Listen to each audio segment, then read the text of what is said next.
wow. And then like the other people start running away too. They have like really bad reaction times. And then this is like people are walking in the street and how it's messing up traffic. And it's like, wow, this traffic is almost as bad as New York City traffic. Almost as bad. And then I mean, what else can this guy do after he's done this many things? Well, the last thing that he has is aliens. So there you go.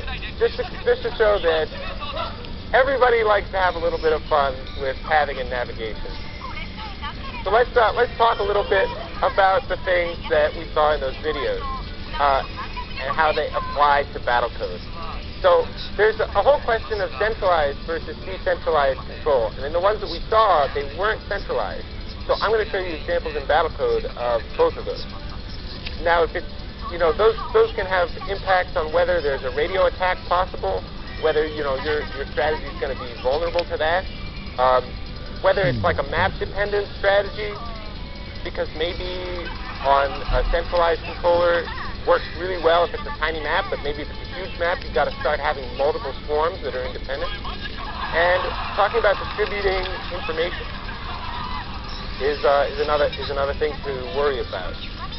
So let's consider that in the Boyd's model, which is supposed to sound like birds if you have a Brooklyn accent, they considered several aspects for computing the next position for each actor in the swarm. The separation of each one to its neighbors, the pushing together of each one, which they call cohesion, because the smarter you sound, the more PhD money and grant money you can make. They talk about alignment so that everybody's facing the same direction. Now that's somewhat different this year than it has been in past Battletoad years.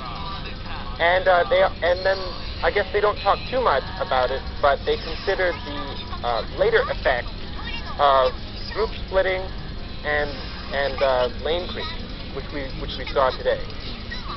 So let's see here. I showed some examples of these things. Alignment this year is worth noting that there used to be a method where you could take the robot info and do dot direction. You could get the direction of any robot that you can see. Now in this year's Battlecode, there's no direction. So what are you going to do? Well, let's see here. I mean, you can get the distances for separation and cohesion. I mean, these are just a fancy way of just saying there's like a spring between you and the others, and this one is, just saying that you're headed the right way. I mean, there's really almost nothing complicated to it, and we're gonna end up seeing some pretty neat-looking behavior from very simple rules. So yeah, let's talk about how you're gonna know that you're facing the right direction. I mean, you could check all the neighbors. Let's see here, face the right direction. You could check all the neighbors against all the other ones. So you'd be like checking to see if robot ID number 97 was from this position and then that one, and then you would like try to find where he was and correlate that and get the direction, and then take an average for all the robots that you can see. That would be really computationally expensive. Another option is to say, all right, take average of all allied robots or all within a range, and then see how that average moves. So that's like an implicit direction for the group of allied robots, and then an individual robot, by doing that, could see where all of them are. Another option is just to radio broadcast, so that somebody somewhere is deciding what direction to go, or maybe all of them vote on the direction that they want to go, because maybe some of them are close to enemies, the other ones are standing on mines. And maybe they want to, put it up to a vote so that they can wait for 50 turns before finding out, which direction they're going to go, and end up going in the wrong direction anyway.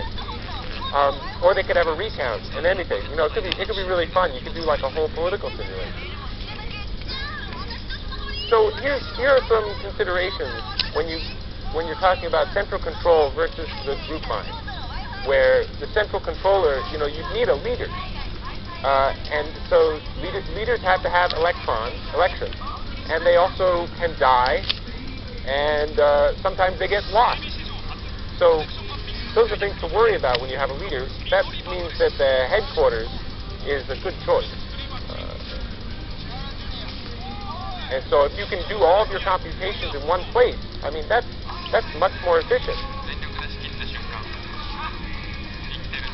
Imagine if you had to, I mean, every robot has all the same information, but if all of them make the decisions, then they all have to do a lot of thinking. And in this game, you know, if you use a 10,000 byte node, each of those robots is going to have twice the power upkeep. It's going to be pretty significant. So you could have the leader broadcast all kinds of things. And later on, we're going to talk about some more little details of what the leader can broadcast besides just what direction you're going in that can really save you a lot of trouble. If you have a group mind, it's a little different. You know, you can have a better sight range, which is to say that in previous years you were limited to just one robot sight range. So having a group mind sort of gave you more access to the edges of your cloud. And you could also make it so that the front guys are leading. It would be really useful so that you could have them be the first ones to know. This year it's not so important. But in like a real flock of birds or something you might develop after this, it wouldn't. You can also broadcast the enemy locations in a group mind. There's no reason why a group mind can't use broadcast. It's just a question of whether you expect to receive something from a single entity or whether you expect to integrate a bunch of broadcasts from a lot of entities.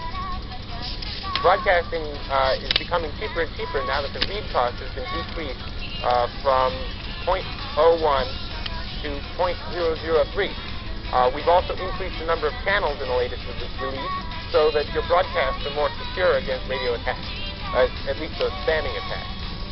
It is worth mentioning that you should be moving your channel somehow. You know, come up with your own algorithm for shifting the channel that you're using. Something, for example, that uses clock round numbers, so that you could always be looking in a different place and the enemy won't locate which channels you're using on the radio, which is to say which frequency. So you might also want some other features. So these voice things with their separation and such. You know, what other features do you want that aren't in voice? So you might want some in and out motion, so that everybody takes a uniform amount of damage. You might want some cycling behavior. You might want to heal the weak by going back to